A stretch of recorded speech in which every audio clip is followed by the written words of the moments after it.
Amen. Amen, amen. Merci beaucoup. Ça fait plaisir de vous voir. Ça fait chaud au cœur. Et ça me montre que on est une famille, qu'on est soudés. Et ça me montre aussi que je ne suis pas seule. Dieu vous bénisse abondamment.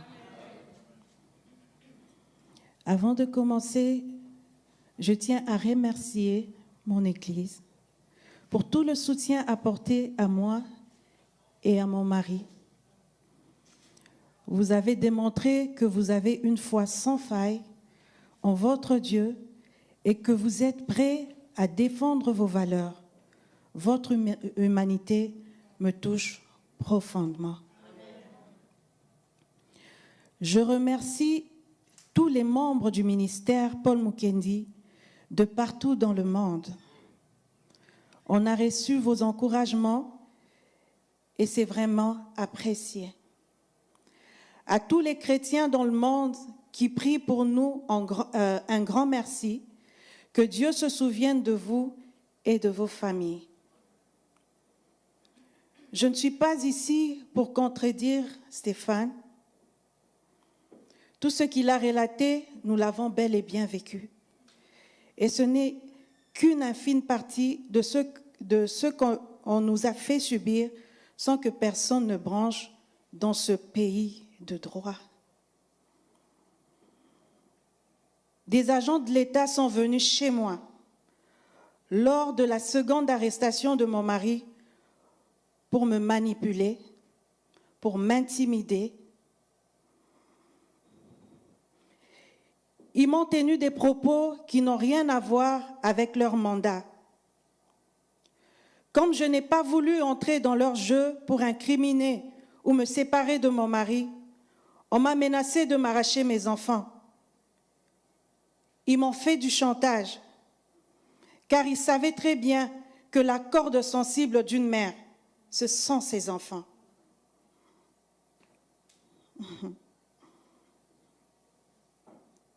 Comme je n'ai pas cédé au chantage, ils ont mis leur plan à exécution et m'ont retiré mes enfants en les plaçant pendant 6 mois dans d'autres familles inconnues. Ils sont allés jusqu'à s'opposer à ce que nos enfants soient placés dans les familles amies. Parce qu'ici à Québec, lorsqu'on te prend les enfants, le premier endroit où on met les enfants, c'est dans des familles amies. On regarde d'abord si vous avez de la famille proche. Et s'il n'y a pas de famille proche, on les met dans les familles amies. Et si cela n'existe pas, c'est là qu'on va les mettre dans des familles qu'on ne connaît pas. Nous n'avons pas eu droit à cela. Ils sont venus, l'enquêteuse, parce que c'était une femme, et son collègue, qui m'ont demandé de témoigner contre mon mari, que je n'avais juste à dire qu'il me battait. Elle voulait que je dise qu'il me battait. Et j'ai dit, je ne peux pas témoigner d'une affaire qui n'a jamais existé. Elle me dit, madame, vous voyez vos enfants là? Si vous ne dites rien, on va les prendre. Je dis, je ne peux pas témoigner d'une affaire qui n'a pas existé. Elle a pris mes enfants. Nous nous sommes battus. Nous avons eu un long procès au tribunal de l'enfance qui n'a jamais eu ici à Québec. Un très long procès où nous avons eu même des professeurs d'école amenés pour mentir. Et si nous n'avions pas des preuves, en ce moment, on n'aurait pas nos enfants parce qu'ils voulaient les prendre jusqu'à la majorité. Dieu merci qu'il bénisse la juge Côte là où elle est. Parce que cette juge a été très juste. Elle a été très juste. Elle a vu que c'était juste des coups montés. Elle a demandé à ce qu'on nous rende nos enfants immédiatement. C'était à l'immédiat qu'elle a demandé que nos enfants reviennent. À l'immédiat, s'il vous plaît. 6 mois sans tes enfants, où tu ne sais pas où ils dorment. Lorsque vous avez le peu de temps pour les voir, les enfants se mettent à pleurer. Parce que vos enfants pensent que vous les avez abandonnés. Les enfants ne comprennent rien. cette blessure-là, je ne sais pas qui pourrait la penser si ce n'est que Dieu. Je ne souhaite cela à personne. À personne. Comme je n'ai pas cédé au chantage, ils ont mis leur plan à exécution et m'ont retiré mes enfants en les plaçant pendant 6 mois dans d'autres familles inconnues. Oh Seigneur.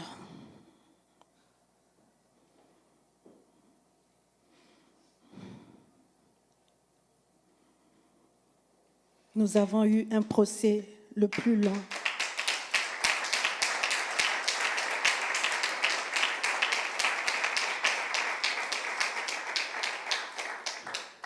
Nous avons eu gain de cause. J'ai vite compris qu'on était dans une affaire orchestrée pour détruire mon mari. Monsieur Dufour m'a regardé droit dans les yeux, m'a dit que mon mari était une personne non grata et qu'il allait avoir raison de lui. Si vous doutez de ma parole, je sais qu'il ne va jamais l'accepter. Mais si c'est quelqu'un de vrai, tel qu'il m'avait regardé droit dans les yeux pour me dire que mon mari était une personne non grata, qu'il le dise. Qu'il le dise. Allez lui poser la question, qu'il le dise.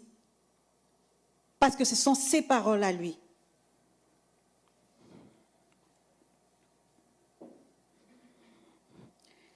J'ai témoigné de cela même devant le tribunal. Quel que soit ce qu'on disait aux enquêteurs, aux enquêteurs criminels, tout était rejeté du revers de la main. L'affaire était jugée d'avance. Notre version des faits n'était voulue ni par les enquêteurs, ni par la procureure au dossier. J'ai jamais vu une procureure de la couronne, qui représente la couronne, avoir un parti pris. Un procureur de la couronne est censé prendre les deux côtés, écouter et voir si ce dossier devra aller jusque là où ça devrait. Un procureur de la couronne devra être impartial, mais ce que nous avons vécu, c'était un jugement déjà établi. C'était déjà scellé. On a eu une procureure qui était capable de se moquer même de nous, de se moquer de tous les gens qui sont venus nous soutenir. Il n'y avait pas de place de vérité. Pourtant, elle savait très bien que mon mari était innocent. Ce dossier est plein de contradictions qu'une procureure de la couronne, digne de ce nom, n'aurait pas pu ignorer, ni même jusqu'à déposer des accusations. On sentait une haine, une vendetta, un mépris non déguisé. Elle est allée même à se moquer de tous ceux qui osaient s'afficher avec nous et nous soutenir. Dans cette ville de Québec, on a subi de l'intimidation. Si ce n'était pas été Dieu, on aurait eu des crises cardiaques ou des pensées suicidaires. Pire encore, on nous a traités comme si nous ne méritons pas d'avoir ce que nous avons, allant jusqu'à critiquer le fait qu'on envoie nos enfants à l'école privée. Je veux vous dire aujourd'hui que mon mari est un pasteur, mais aussi un chef d'entreprise. Dieu l'a béni. Financièrement, c'est un homme béni. Il n'a à craindre rien. Si je dois utiliser un autre terme, je dirais qu'il est riche. Et il n'a pas besoin de dépouiller les gens pour subvenir à nos besoins. C'est un travailleur et comme tout le monde, il gagne sa vie à la sueur de son front. Sans raison, on nous a fermé tous nos comptes bancaires. On se lève un bon matin. Lorsqu'il voit, parce que Stéphane vous a raconté l'histoire, mais je pense qu'il l'a raconté, c'était pas trop profond. Ils sont venus, ils ont pris mon mari. Et directement, vous êtes endormis, on frappe à la porte, vous voyez des gens qui viennent prendre votre mari, 35 enquêteurs qui débarquent, on l'accuse d'agression sexuelle, On l'accuse et de fraude fiscale.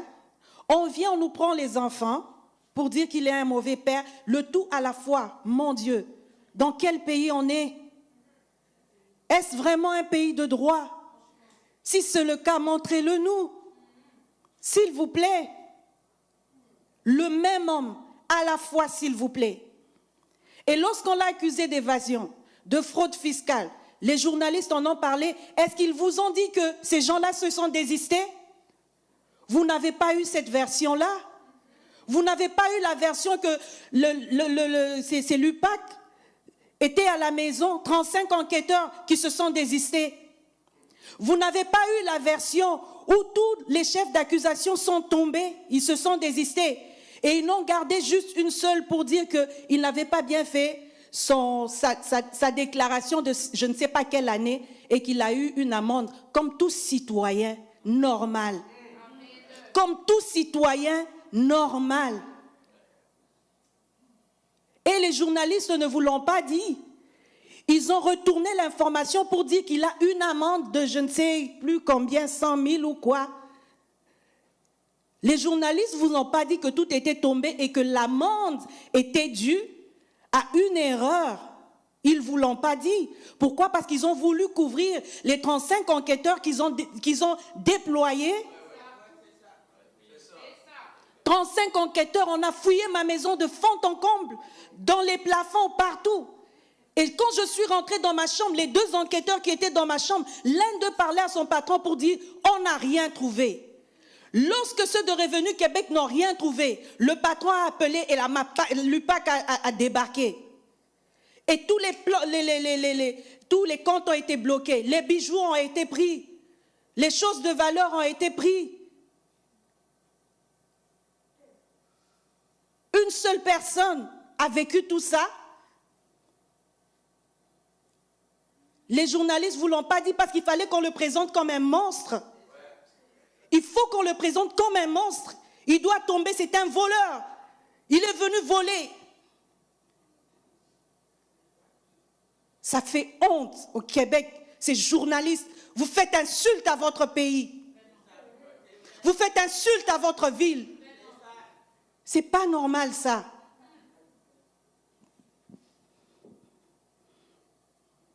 Et ensuite, on l'emmène au tribunal. Ils viennent, ils ferment tout. Je suis au Québec, ça va faire depuis 2013. Tous les gens avec qui on est arrivé en même temps, que je peux connaître, ont eu leur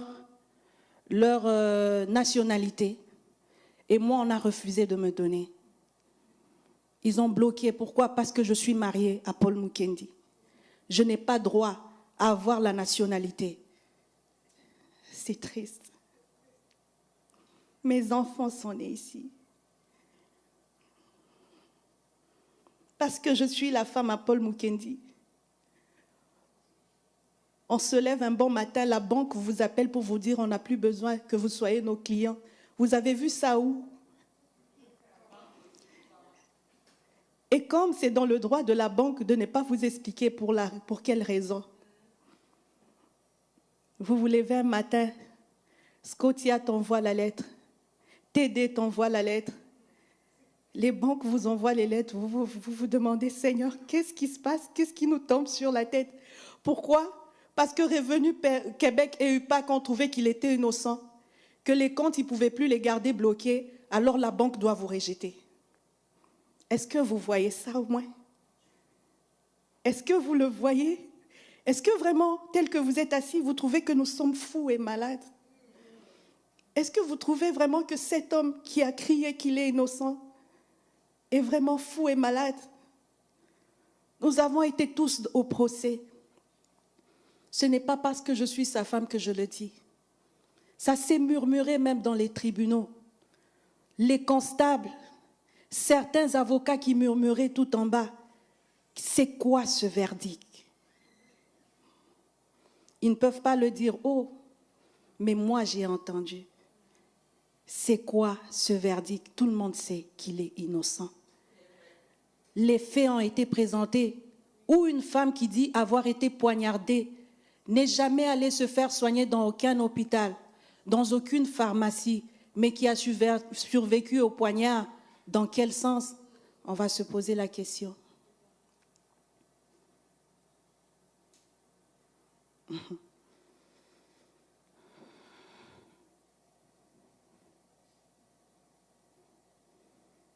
Comme ils savaient qu'ils étaient puissants, il fallait qu'on puisse nous dépouiller. Comme ça, ils ne seraient pas capables de se battre au tribunal.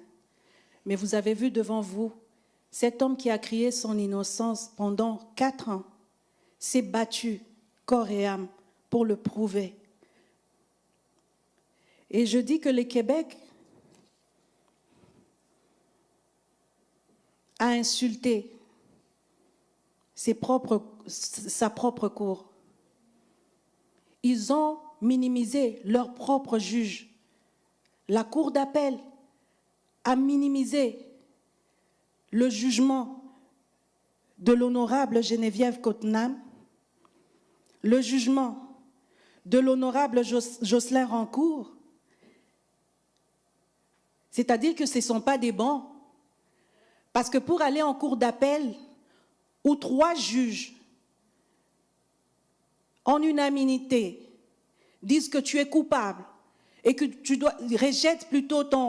rejette ton appel pour que tu ailles croupir 8 ans dans une prison, alors que leurs collègues disent ceci. La juge Cottenham dit, le 8 juillet 2019, j'estime à ce stade-ci de procédure et sur la foi des informations dont je dispose actuellement, que l'appel n'est pas futile. Sans me prononcer sur le fond de l'appel, l'appelant attaque l'équité du procès et allègue le verdict déraisonnable. Ce moyen d'appel, s'il devait être accueilli, pourrait même mener à un verdict d'acquittement. C'est l'honorable Cottenham qui a dit ça. Juge à la cour d'appel, s'il vous plaît. L'honorable Jocelyn Rancourt dit, en mars 2020, l'appelant invoque un alibi en ce qui a trait à des événements survenus en 2002 et 2003 et que ce même appelant pointait des erreurs de droit qui entacheraient l'équité du procès. Une valeur fondamentale de notre système de justice. Mais cette valeur-là fondamentale n'est pas faite pour M. Paul Mukendi parce qu'il est noir. C'est parce qu'il est noir. Lui n'a pas droit à l'équité. Ce sont les juges de la cour d'appel. Ceux qui ont fait qu'il puisse sortir en prison, qui ont vu qu'il y avait un problème sérieux dans ce dossier. Mais d'où viennent que 3 juges, tout d'un coup, refutent l'appel du révérend Paul Mukendi? Ne voyez-vous pas qu'il y a anguille sous roche? Ne voyez-vous pas? Est-ce que ça demande beaucoup plus d'intelligence?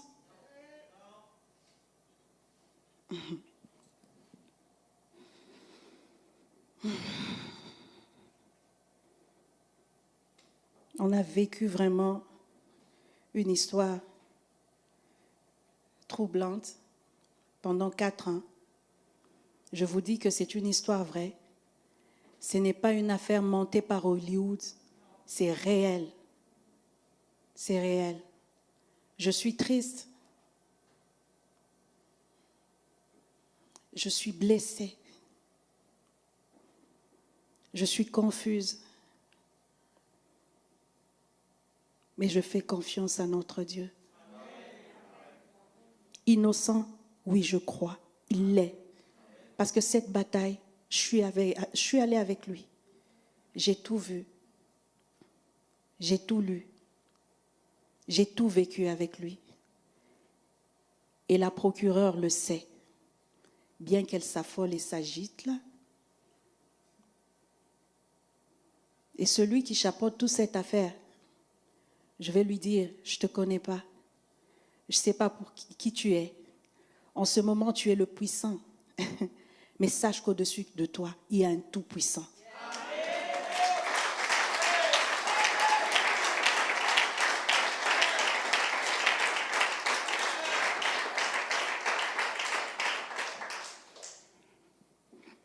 mon mari.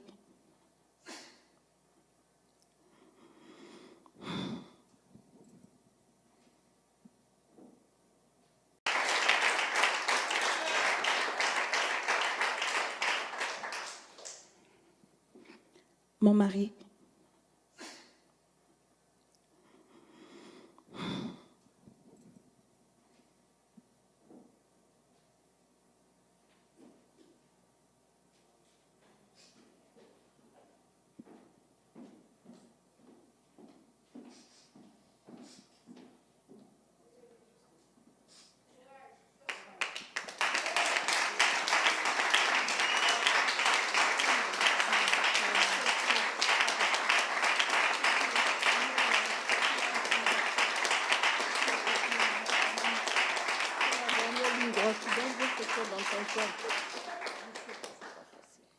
Mon meilleur ami à moi,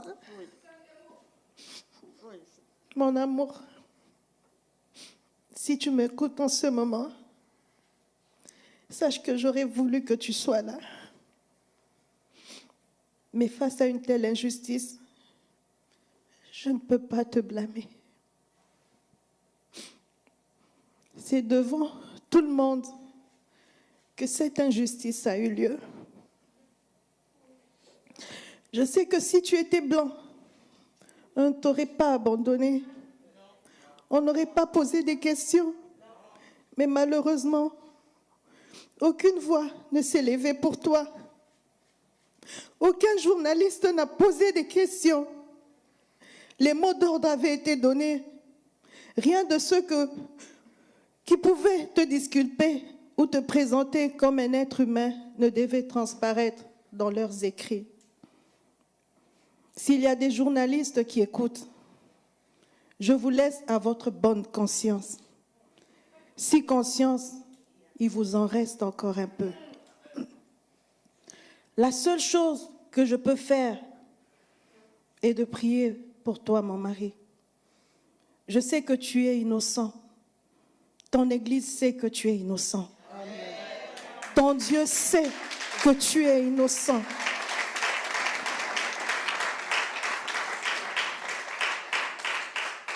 Et même tes accusateurs savent que tu es innocent.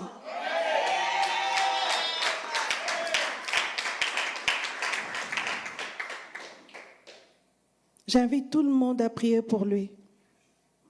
Prions pour qu'il puisse revenir auprès de ses enfants et de son Église. Levons-nous pour prier, s'il vous plaît.